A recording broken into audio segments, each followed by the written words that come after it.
What's up, y'all? Shane G, politics as usual, right here on the Ethos Media Network. And why is everything so expensive? Why is inflation so high? A lot of people have a lot of different theories about it. Some people think it's just sort of a natural course of the way things work. Just over time things get more expensive. And other times or other people believe that it's very intentional, and it's basically just greed that kind of drives up the prices, and it's people taking advantage of certain situations and things of that nature. So we're here to explore that today. We're going to talk about eggs specifically. That's something that's been coming up a lot, right? Why are eggs so expensive? So while everybody else is breaking down what Trump's doing every day, I want to take it to a very basic level of politics, and I want to try to get people who maybe are checked out of politics to engage a little bit more, because I want to show you how politics actually affects your everyday day-to-day life, not just the crazy shit you hear about Trump doing in the media, but literally how politics works and how it actually affects the things that you need on a day-to-day level, right? So we're going to talk about eggs today. So I have a couple of articles that I want to bring up for you, and let's get started, y'all. So this is on PBS News. Egg prices are soaring and don't expect that to change soon, right? So this was written yesterday, January 28th, 2025. Bird flu is forcing farmers to slaughter millions of chickens a month, pushing U.S. egg prices to more than double their cost in the summer of 2023. So in 2 years, they've actually doubled in price. And bird flu is the cause of this. We're going to get into bird flu in a little bit. And it appears there may be no relief in sight given the surge in demand as Easter approaches. The average price per dozen nationwide hit $4.15 in December. That's not quite as high as the $4.82 record set 2 years ago, but the Agriculture Department predicts prices are going to soar another 20% this year. Shoppers in some part of the country are already paying more than double the average price or worse, finding empty shelves in their local grocery stores. Organic and cage-free varieties are even more expensive. Some grocery stores have even limited how many eggs shoppers can buy. It's just robbery, said Minneapolis resident Sage Mills, who bought eggs to bake a birthday cake last week. Eggs used to be kind of a staple food for us, but now you might as well just go out to eat. Well, what's driving up the prices? So the bird flu outbreak that started in 2022 is the main reason egg prices are up so much. And again, we're going to get into how, why, all of that kind of stuff. Anytime the virus is found on a poultry farm, the entire flock is slaughtered to help limit the virus's spread. And with massive egg farms routinely housing more than 1 million chickens, just a few infections can cause a supply crunch. The problem tends to linger because it takes months to dispose of all the carcasses, disinfect the barns, and then bring in new birds.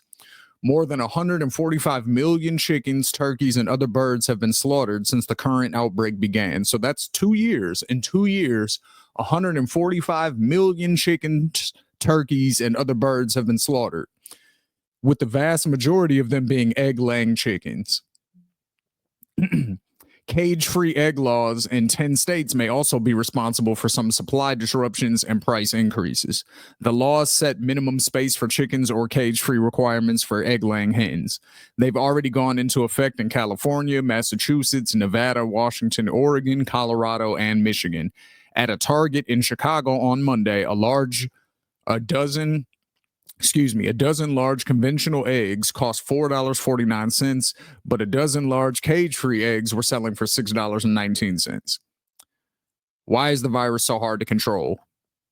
We're going to see what this article says, but the next article is going to answer that question a little bit for us too. Bird flu is primarily spread by wild birds such as ducks and geese as they migrate. While it is fatal to a variety of animals, those species can generally carry it without getting sick, which offers the virus a chance to mutate and thrive. The virus can spread through droppings or any interaction between farm-raised poultry and wild birds. It's also easily tracked into a farm on someone's boots or on a vehicle. Unlike previous outbreaks, the one that began in 2022 didn't die out in high summer temperatures. The virus found another new host when dairy cattle started getting sick last March.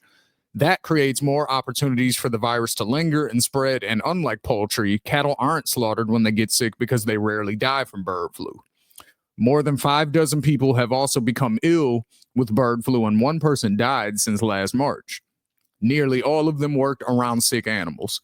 Health officials haven't yet found evidence of the disease spreading from person to person. What is being done to stop the virus? Farmers go to great lengths to protect their flocks. Many poultry farms install truck washes to disinfect vehicles entering their property and require workers to shower and change clothes before stepping inside a barn. They have also invested in duplicate sets of tools, so nothing used in one barn is shared. Some poultry farmers have even invested in lasers that shoot beams of green light in random patterns to discourage ducks and geese from landing. Dairy farmers isolate any sick cattle and do additional testing before moving animals off the farm, especially if there has been a nearby outbreak or if the cows are being sent to a meat processing plant. The government is also testing milk. Future vaccines might help, but it's not practical to vaccinate millions of chickens through shots, and other countries might refuse to purchase meat from vaccinated birds. Health officials emphasize that any sick birds or cattle are kept out of the food supply. Cooking meat to 165 degrees Celsius kills bird flu, E. coli, salmonella, or anything else. Pasteurization also kills the virus in milk. Raw milk is the only food product linked to illnesses so far. How much has the outbreak cost so far? Okay, we don't, that doesn't, well, we're at the end of the article. Fuck it. Let's go on and read the rest. It is impossible to know how much farmers have spent to seal barns, build shower houses for workers, or to adopt other biosecurity measures. Over the last 5 years, my small farm alone has spent hundreds of thousands of dollars on biosecurity, said Minnesota turkey farmer Lauren Bray. But not only that, it's the time daily that you're attending to biosecurity. The U.S. Department of Agriculture has spent at least $1.14 billion compensating farmers for the birds they have had to kill. A similar number wasn't immediately available for how much has been spent to aid dairies. USDA spokeswoman Shiloh Weir says the department also spent more than $576 million on its own response. The prices of turkey, milk, and chicken have also seen some pressure from bird flu. Mike Vickers, a manager at Centrins Liquor and Supermarket in Minneapolis, said he can't even stock any organic cage-free or brown eggs right now and is limited instead to selling large or jumbo eggs. He understands the pain customers are feeling. It's the first time in my life that I've ever had to, it's the first time in my life that I've ever had to be kind of embarrassed on what I'm selling eggs for, he said. It's not our fault. We're paying today $7.45 for a dozen eggs. We're selling for $7.59. We're making 14 cents, and that doesn't pay the bills. Okay, so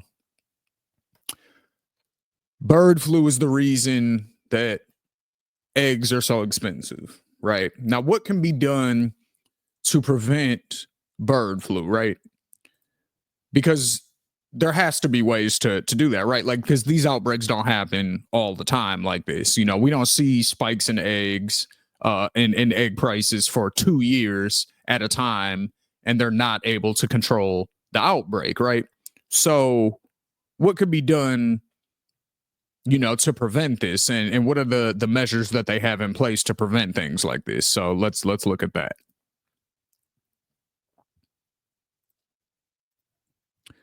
So how to prevent a bird flu pandemic. Now, this is an opinion piece, but this was published by Harvard, the School of Public Health. And this was written by Rachel Pilch Leb. I think it's Leb is how you pronounce that. So, okay. June 12th, 2024. So this was last year this was written. It's not too late to contain the bird flu outbreak in the U.S. Well, I wonder if it is now because it's a year later. But as long as the government implements an effective public health surveillance strategy, says Harvard T.H. Chan School of Public Health's Rachel Pilch Leb. Pilchleb, Senior Preparedness Fellow at the Harvard Chan Emergency Preparedness Research Evaluation and Practice Program, co-authored a June 8th opinion piece in The Hill outlining how the federal government can work to prevent a bird flu pandemic. According to the authors, a government response should be rooted in public health surveillance, in this case, monitoring the country's food supply and farm-associated spread of the virus, as well as the virus's characteristics, evolution, and pathways of transmission. The goals of such public health surveillance would include, now I want you to notice the language that they're using. These are things that the government should do. This is what it would include, implying that they're not doing these things now. The goals of such public health surveillance would include identifying major events. I don't know why this is acting like that. Okay. Identifying major events such as human infections, person-to-person spread, and viral evolution early. Collaborating across government agencies to share and connect data on bird flu in humans, animals, and food in order to better understand and track the virus. Communicate findings to state and local governments and public health agencies, as well as the public, to discourage disinformation and encourage participation in solutions to contain the virus.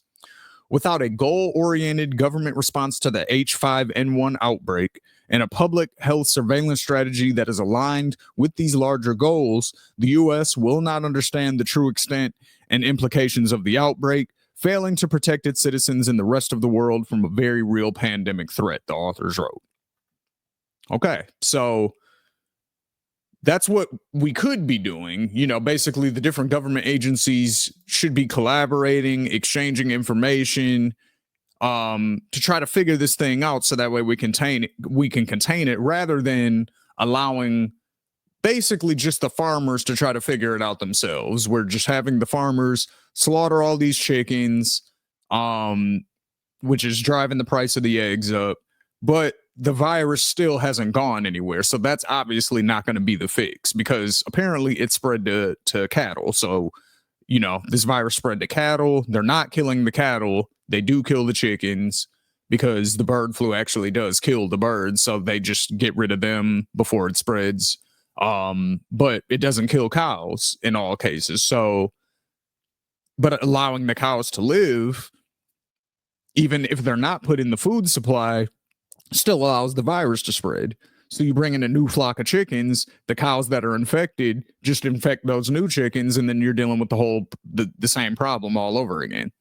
So it seems that the farmers themselves are not equipped enough to handle this problem. It seems like it's going to take a public public effort with government intervention.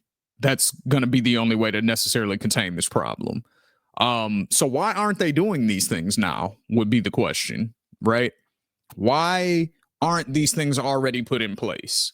Again, this isn't the first bird flu outbreak that we've had. So you would think that at this point we would know how to handle it. That doesn't seem to be the case though. And I'm very curious as to why, and I'm sure you are too. So let's find out why together. Lobbying to influence legislation, including a farm bill, tops $500 million. This was in 2024. So this article comes from the Union of Concerned Scientists. So Congress should write the next food and farm bill with needs of communities, not big corporations at the center. So from almost the moment the 2018 Food and Farm Bill was signed into law, agribusinesses and industry groups have spent more than $500 million lobbying on issues that include the next Food and Farm Bill, according to new research by the Union of Concerned Scientists.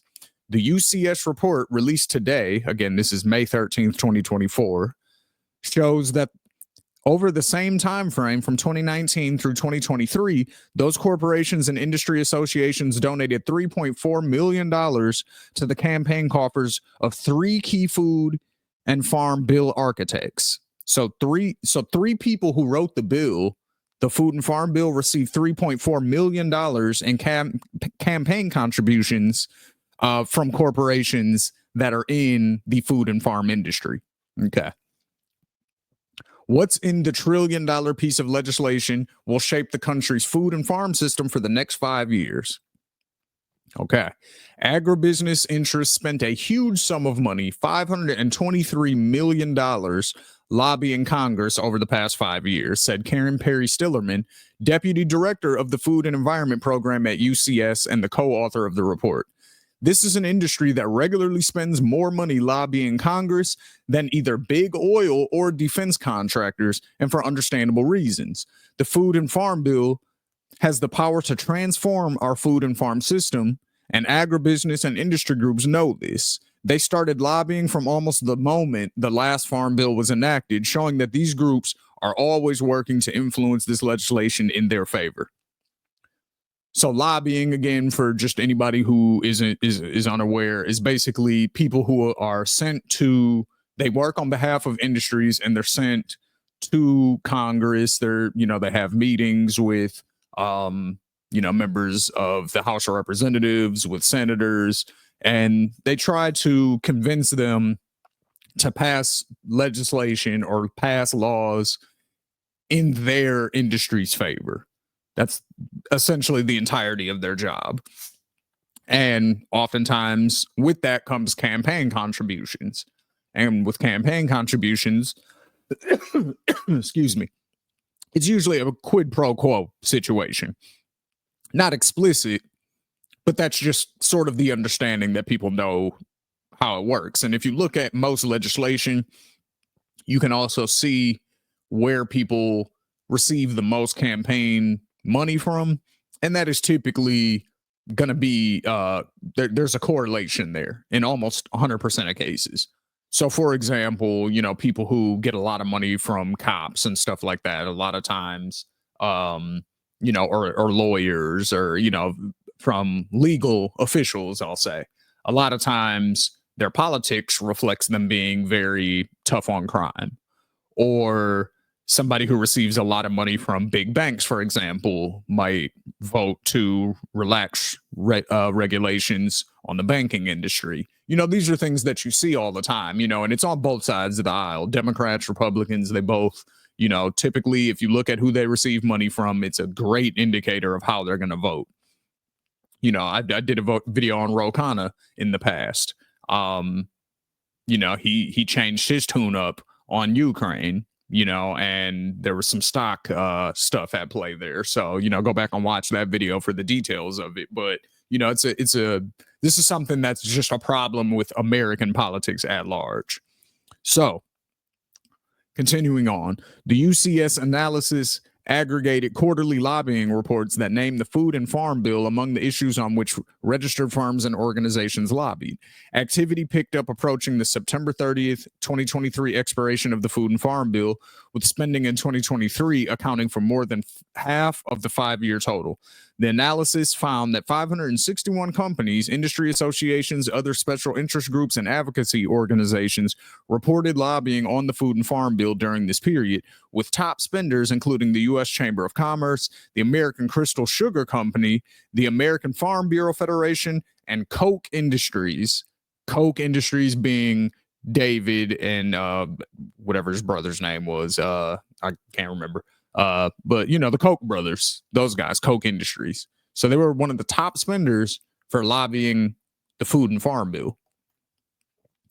The American Farm Bureau Federation, which has denied the science of climate change, worked to water down requirements for corporations to report their climate emissions, and counts millions of non-farmer customers of their state-based insurance businesses as members, along with its state-based affiliates spending $15.7 million on lobbying over the 5-year period the UCS report analyzed. There's no question that big agriculture is seeking to curry favor with lawmakers through its lobbying efforts and campaign donations. The agriculture industry remains stubbornly exempt from most environmental regulation, a status quo that industry players like the Farm Bureau have worked hard to maintain. So I think that's our answer right there. How did this bird flu situation spread so vehemently, and how come there's nothing in place to contain it other than just, hey, farmers, you got to kill all your chickens every time there's a virus outbreak? I wonder if this is why there's no official public response that's in place, and why in the last article that we read from the Harvard publication, why they're saying these are all things that should be happening, not things that are happening. I wonder if this is why. It kind of seems like this is why.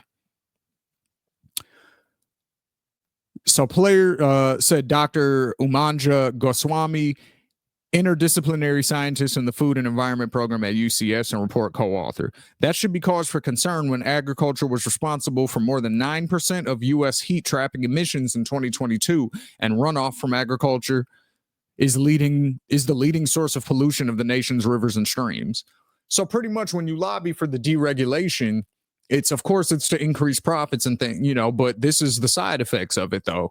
You have higher heat trapping emissions, and a rise of 9% according to this. And so that's obviously bad for the environment, right? We're seeing these extreme weather events, all over the place. California, is having the wildfire situation.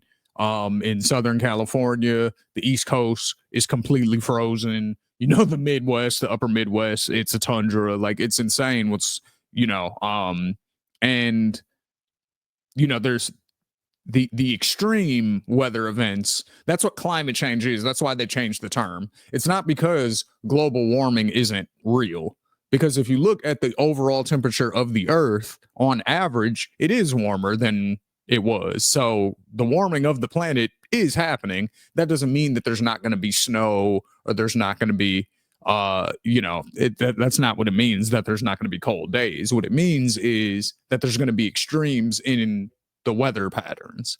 So that's why they changed it to climate change.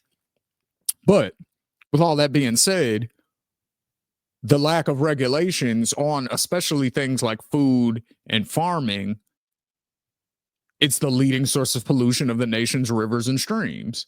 So, even if they were to contain the bird flu situation and get that under control, if you eat seafood, if you eat fish, if you eat anything out of the water, you're at risk, because according to this report, 8% or 9% of the U.S. heat trapping emissions, we rose by 9%, and the runoff from agriculture is the leading source of pollution in the nation's rivers and streams. So there you go. The report calls on the members of Congress who are writing the Food and Farm Bill to prioritize the needs of constituents without the resources or political connections to extensively lobby lawmakers, small and mid-sized farmers, Black, brown, and indigenous farmers, and food and farm workers. A pay-to-play food and farm bill that prioritizes corporate profits is bad for the health of people, our environment, and farm communities, said Stillerman. The next food and farm bill should rise to today's challenges by making agriculture part of the climate solution, creating a level playing field for small and mid-sized farmers, and investing in the health of workers and rural communities. So there you go.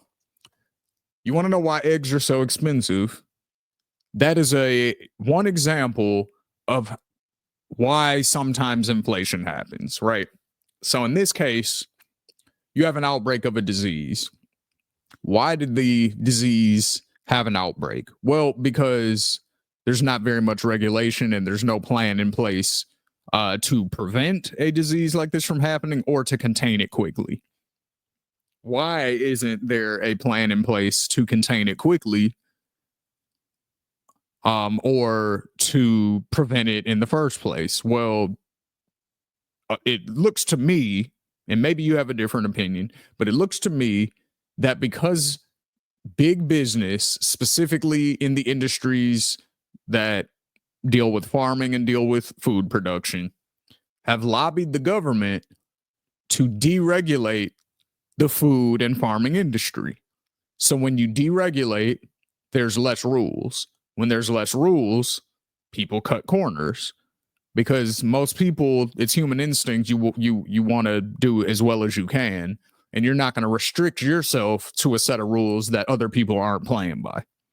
So you're going to do whatever you're allowed to do, or whatever there is a feasible way for you to give yourself the advantage. So if you don't have to do certain things, You're not going to do those things because none of your competitors are doing those things. So I think that is a result of what we're seeing right now.